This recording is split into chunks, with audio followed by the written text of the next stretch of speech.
Hello kids! Hello Blue Lions family! I am so glad to be part of the Blue Lions family again. I am Mommy Jenna, mother of Jotam Sebedi, a preschool for pupil. I am your story reader for today. Reading is a gift. It is not a chore or duty, so always have fun in reading. Are you ready now? Okay, let's start reading. The story that we are going to read today is entitled Jessie the Rabbit by T. Albert. Jessie the Rabbit was eating a carrot in a green meadow one sunny day. He watched the other animals run around and play, and he admired them. He had always been the shy one, and they were always playing without him. They made fun of him because he got startled so easily. If a tree fell somewhere in the forest, he would rush into his rabbit hole and hide for the rest of the day. "You're such a scared cat, Jessie," Teddy the cub once said when he passed by him. "You never have any fun, Jessie." But Jessie the rabbit was a cautious and wise rabbit. He knew better than to ignore every sound. "I may look stupid and scared, but I will always be prepared for danger," thought Jessie. He would hide and curl up every time he heard a crack or saw a shadow loom over his hole. Just like any other, a distant crack was heard. A tree fell down and the light brightly burned. Jessie darted into his hole while the other animals continued frolicking around. Jessie shouted as loud as he could, "Run!" But no one heard him. So he jumped inside his hole and curled up into a ball. While Jessie was hiding, he could still hear others laughing. Then all of a sudden, Jessie heard some squeals, some running, and then beavers started shouting, "The forest is on fire! The forest is on fire! Everybody run! The fire is spreading!" Beaver continued to shout as he ran past Jessie's hole. The whole forest was in a wild panic.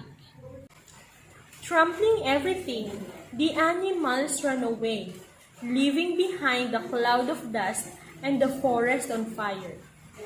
Only Jessie was left in his hiding place, safe beneath the ground. Jessie had cleverly stashed away a supply of food and water in his hole.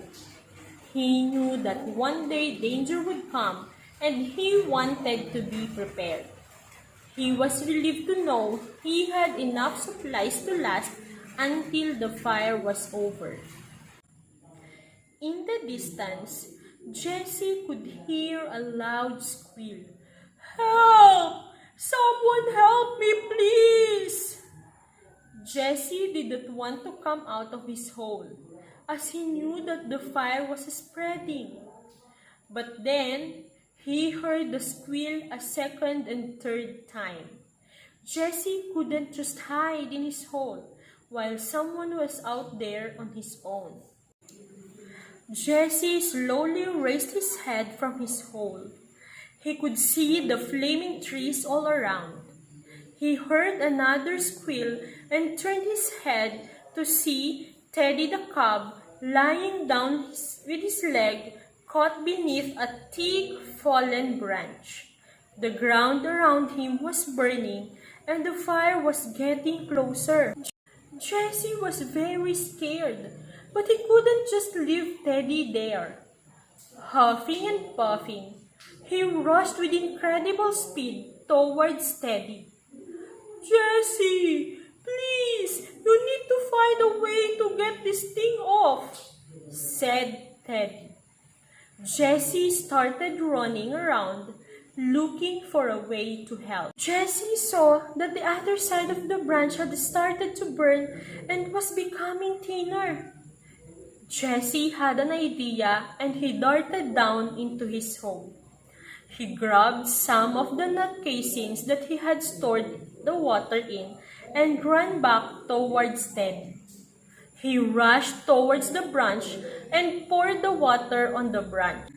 The branch was now thin and wobbly, but Teddy still could not get his foot free.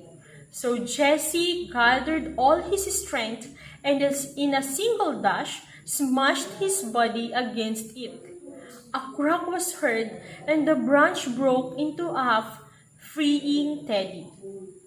He slowly got up and approached Jessie. Teddy was surprised at Jessie's heroism and even more surprised at how he had managed to free him. He saw Jessie lying down. Jessie was looking very tired, so he picked him up in his mouth and rushed away from the fire into the cool hills nearby.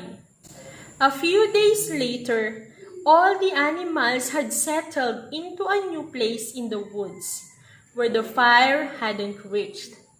Everyone was still playing, but something had changed. Teddy the cub was taking care of Jessie, the rabbit who was still recovering. No one laughed at Jessie anymore, for he had saved their friend and they knew of his courage. From that day on, all of them followed in his footsteps and have been careful till this day. They now knew that being careful does not mean that you are not brave.